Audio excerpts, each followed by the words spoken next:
ജനസാഗരമായിരുന്നു. ആളുകൾ ഇങ്ങനെ ഒഴുകി വരികയായിരുന്നു. ഇത് നമ്മൾ കേൾക്കാറുള്ള പ്രയോഗമാണ്. പക്ഷേ ഒരു സ്ക്വയർ മീറ്ററിൽ 5-ലധികം ആളുകൾ വന്നു കഴിഞ്ഞാൽ അതൊരു ട്രാപ്പാണ്. ആയിരക്കണക്കിന് ആളുകളും ചെറിയ എൻട്രി പോയിന്റും എക്സിറ്റ് പോയിന്റും ഒക്കെയുള്ള പ്രോഗ്രാമുകളിൽ ക്രൗഡ് ഒരു ഫ്ലൂയിഡ് പോലെയാണ് ബിഹേവ് ചെയ്യുന്നത്. പുറകിൽ നിന്ന് ഒരു പുഷ് വന്നു കഴിഞ്ഞാൽ ഈ ഫ്ലൂയിഡിൽ ഷോക്ക് വേവ് സഞ്ചരിച്ച് മുന്നിലെത്തുന്ന പോലെ ഈ പുഷ് മുന്നിലുള്ള ആൾക്കാരെ വീഴ്ത്തുകയും ക്രൗഡ് ക്രഷ് ഉണ്ടാവുകയും ആളുകൾ അതിൽപ്പെട്ട് മരിക്കുന്ന ഇൻസിഡന്റ് നമ്മൾ കേട്ടിട്ടുണ്ട്. ഒരൊറ്റ രാത്രി കൊണ്ട് ധാരാവിലെ ഒരു തെരുവ് മുഴുവൻ ഒഴിപ്പിച്ച ജഗനാണ് ഇവന്റുകളിലെ ക്രൗഡ് എഞ്ചിനീയറിങ്ങിനെ കുറിച്ചുള്ള ഈ വീഡിയോ എനിക്ക് ഷെയർ ചെയ്തു തന്നു.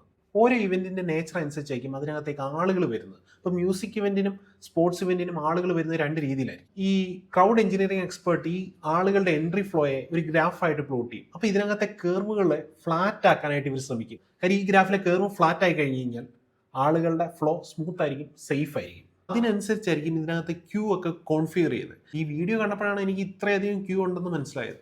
2012 ലണ്ടൻ ഒളിമ്പിക്സിനെ കുറിച്ച് പറയുന്നുണ്ട്. 15,000 ആളുകളെ സ്റ്റേഡിയത്തിൽ നിന്ന് ഒഴിപ്പിക്കണം. പക്ഷേ ഇതിനായിട്ട് ഇവരെ ഒരു നാരോ സൈഡ് വാക്കിലൂടെ നടത്തിച്ച് റോഡ് ക്രോസ് ചെയ്യിപ്പിച്ച് ചെറിയ ഫുട്പാത്തിലൂടെ കൺട്രോൾ ചെയ്ത് വേണം ചെറിയ എൻട്രൻസ് മാത്രമുള്ള ഒരു മെട്രോ സ്റ്റേഷനിൽ എത്തിക്കാൻ. അപ്പോൾ എക്സിറ്റ് സിസ്റ്റത്തിൽ ഇവർ ക്യൂ ഡിസൈൻ ചെയ്യാനായിട്ട് ഈ ഫുട്പാത്തിന്റെ വിഡ്ത്ത് മൊത്തത്തിൽ അങ്ങനെ ഒരു മെഷർമെന്റ് ഒക്കെ എടുത്തിട്ടാണ് ക്യൂ ഡിസൈൻ ചെയ്തത്. അതുകൊണ്ട് തന്നെ 15,000 ആളുകളെ സ്റ്റേഡിയത്തിൽ നിന്ന് വെറും 45 മിനിറ്റ് കൊണ്ട് അവർക്ക് സേഫ് ആയിട്ട് എഫിഷ്യന്റ് ആയിട്ട് ഒഴിപ്പിക്കാൻ കഴിഞ്ഞു.